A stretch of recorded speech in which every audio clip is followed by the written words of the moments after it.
নাগৰিকত্ব সংশোধনী আইন 2019 বাতিলৰ লগতে কৃষক নেতা অখিল গগৈক বিনা চৰ্তে মুক্তিৰ দাবীত গোলাঘাট ফৰকাটিঙত উত্তাল প্ৰতিবাদ।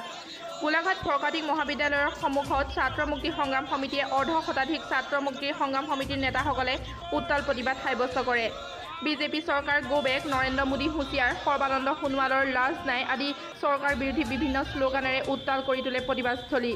অতি শীঘ্ৰে যদি চৰকাৰে এওঁলোকৰ দাবীসমূহ মানি নলয় তেনেহ'লে ভৱিষ্যতে তীব্ৰ গণতান্ত্ৰিক আন্দোলন গঢ়ি তোলাৰ হুংকাৰ প্ৰদান কৰে ছাত্ৰ মুক্তি সংগ্ৰাম সমিতিৰ নেতাসকলে।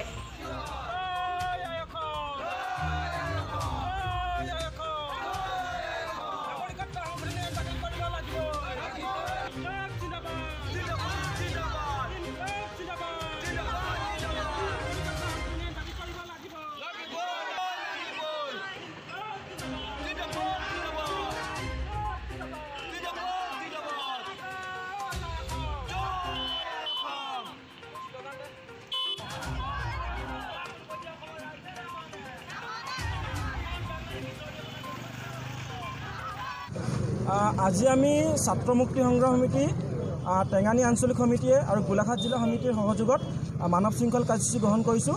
আপোনালোক সকলোৱে জানে যে বিগত বৰ্ষত যেনেধৰণে কা আন্দোলন আৰম্ভ হৈছিলে, সেই আন্দোলনৰ পৰা এটা কথাই অসমীয়া জাতিয়ে শিকিলে যে সৰ্বানন্দ সোণোৱাল ডাঙৰীয়া কেনেকৈ এজন কাপুৰুষ ভীৰু আৰু অসমীয়া জাতিক প্ৰতাৰণাৰ এজন প্ৰতাৰক।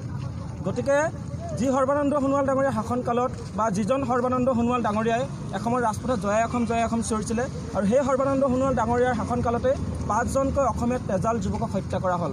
গতিকে আমি ইয়াৰ ন্যায় বিচাৰিছোঁ। ন্যায় বিচৰাৰ লগত আমি ক'ব বিচাৰিছোঁ যে যিজন সৰ্বানন্দ সোণোৱাল ডাঙৰীয়া এসময়ত বাংলাদেশৰ পৰা অহা বাংলাদেশীক বিতৰণ কৰিব লাগে বুলি কৈছিলে, সেই সৰ্বানন্দ সোণোৱাল ডাঙৰীয়াই কৈছে যে নাগৰিকত্ব সংশোধনী আইনৰ জৰিয়তে তেওঁলোক সংস্থাপিত কৰিব লাগে। আমি ক'ব বিচাৰিছোঁ যদিহে আপোনালোকৰ ইমান বাংলাদেশী প্ৰীতি, সৰ্বানন্দ সোণোৱাল ডাঙৰীয়া যদি ইমানে বংগালৰ প্ৰীতি দেখুৱাব খুজিছে তেন্তে আপুনি বাংলাদেশলৈ যাওক, কিন্তু আপোনাৰ ইয়াত অসমত কোনো ঠাই নাই। আমি এজন ভূমিপুত্ৰ অসমীয়া ডেকা হিচাপে আপোনাক ক'ব বিচাৰিছোঁ যে কোনো কাৰণতে নাগৰিকত্ব সংশোধনী আইন মানি লোৱা নহ'ব।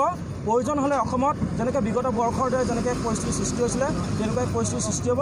কোনো কাৰণতে কিন্তু নাগৰিকত্ব সংশোধনী আইন মানি লোৱা নহ'ব। যদি অখিল গগৈ মুক্তি চাওক, আমি আগতে কৈছোঁ যে যদিহে অখিল গগৈক মুক্তি নিদিয়ে তথাপি অখিল গগৈ ডাঙৰীয়াই কাৰাগাৰৰ পৰাই নিৰ্বাচন খেলিব 2021ত, আৰু তেওঁ শিৱসাগৰৰ পৰা খেলিব।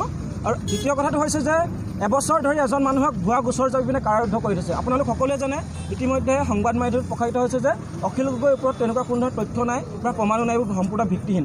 গতিকে এজন সংগ্ৰামী সত্তাক কাৰাৰুদ্ধ কৰি পিনে আচলতে তেওঁলোকৰ যি ভুৱা জাতীয়তাবাদ, এসময়ত সৰ্বানন্দ সোণোৱালে যি জাতীয়তাবাদৰ কথা কৈছিলে, সেই জাতীয়তাবাদক আচলতে তেওঁলোকে লঘু লাঞ্ছনা কৰিছে। গতিকে আমাৰ খুব স্পষ্ট কথা, দম আছে যদি সৰ্বানন্দ সোণোৱালৰ সাহস আছে যদি সৎ সাহস আছে যদি তেওঁ কাৰাগাৰৰ পৰা মুক্তি কৰি দিয়ক। তাৰপিছত 2021 চনৰ যি নিৰ্বাচন সমূহ সময়ত থিয় হওক, তেতিয়া ভাবিম যে সৰ্বানন্দ সোণোৱাল ডাঙৰীয়া সঁচাকৈ কিবা এটা সাহস আছে, তেওঁ এজন প্ৰকৃততে পুৰুষ। গোলাঘাটৰ পৰা কল্পনা ফুকনৰ ৰিপৰ্ট, দৈনিক টাইম।